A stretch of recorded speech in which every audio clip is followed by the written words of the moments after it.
Let's look at a safer generator. I will call it Gen 5.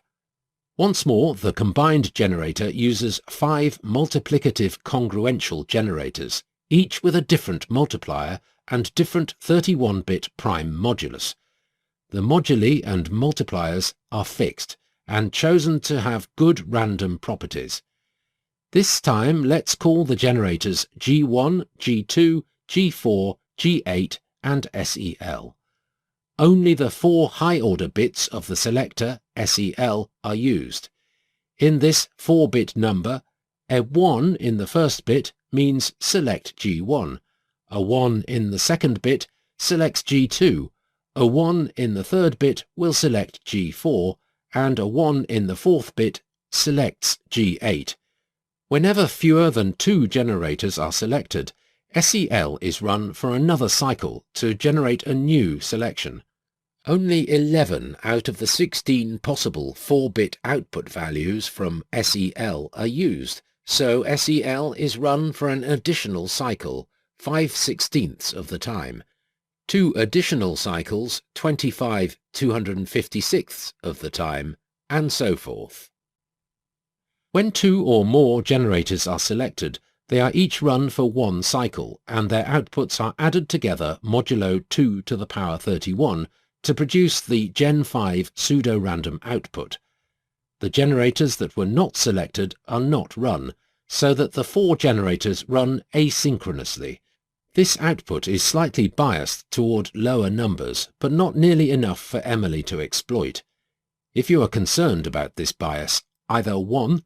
Discard the high-order bit and use high-order bits 2 through 9 of the sum as the output byte, or 2. Use the MELD8 operation, section 12.3.7. That is, form the output byte from the Gen 5 generator by exclusive ORing the high-order 8 bits of the sum with the second 8 bits of the sum, namely exclusive OR bits 1 to 8 with bits 9 to 16. Emily can no longer isolate any of the 4 generators. It might appear feasible for Emily to separate out one of the 6 pairs GI plus GJ, where I and J can be 1, 2, 4 or 8. Such a pair could be treated like a single generator, and then GI could be separated from GJ later. Let's look at that approach first. In order to solve for the seeds of both GI and GJ, at least 9 random outputs from Gen 5 are needed. Since each of these pairings occurs only 1/11th of the time, Emily may have to look at 89 or more message characters. This is because, simply by chance, the 5 combinations of 3 or 4 generators may occur more frequently than the 6 combinations of 2 generators. There are about 6.356 times 10 to the power 11 possible placements for 9 items out of 89, so it is more efficient for Emily simply to try all of the approximately 2 to the power 31 equals 2.417 times 10 to the power 9 seeds for the SEL generator. This lets Emily find the next 10 positions for all 6 of the GI plus GJ pairs. It also lets her count how many times GI and GJ have been used up to each of those occurrences.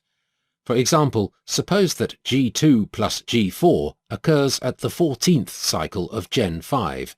It may happen that among those 14 cycles, G2 was used in 6 of those cycles, and G4 was used in 9 of those cycles. So now Emily knows the value of the 6th output of G2 plus the 9th output of G4.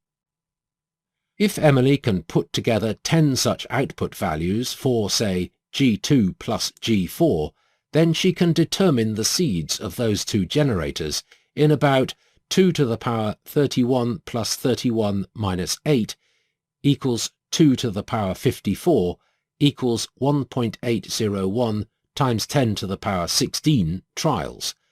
This must be done for each of the approximately 2 to the power 31 seeds of SEL, so the total work is about 2 to the power 85 equals 3.869 times 10 to the power 25. This is a huge improvement over the 2 to the power 155 trials that a brute force solution to Gen 5 would require, but it falls far short of the goal of 2 to the power 128 trials. This generator is rated 9. Now we are ready for the coup de grace. This is a souped-up version of Gen 5, which I will call Gen X. There are two parts to Gen X, a pseudo-random number generator and a cipher. The Gen X PRNG will generate a sequence of 10-bit pseudo-random outputs, and the cipher will combine the key bytes KN with the message bytes XN to produce the ciphertext. This will push the cipher beyond the 128-bit key size.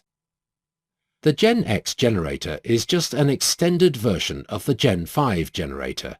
It uses 4 production generators, G1, G2, G4 and G8, and a selection generator, SEL. The high-order 4 bits of SEL are used to select some combination of 2 to 4 production generators. The combined production generators are run for 1 cycle, and their outputs are added modulo 2 to the power 31 to produce a sum, G. The high-order 10 bits of G are exclusive ORed with the next 10 bits of G to produce the 10-bit output. The 10-bit output is divided into an 8-bit key byte KN and a 2-bit control CN.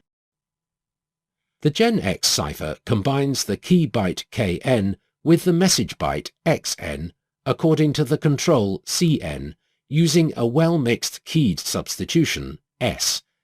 The control bits CN determine which combining function is used for each plaintext byte.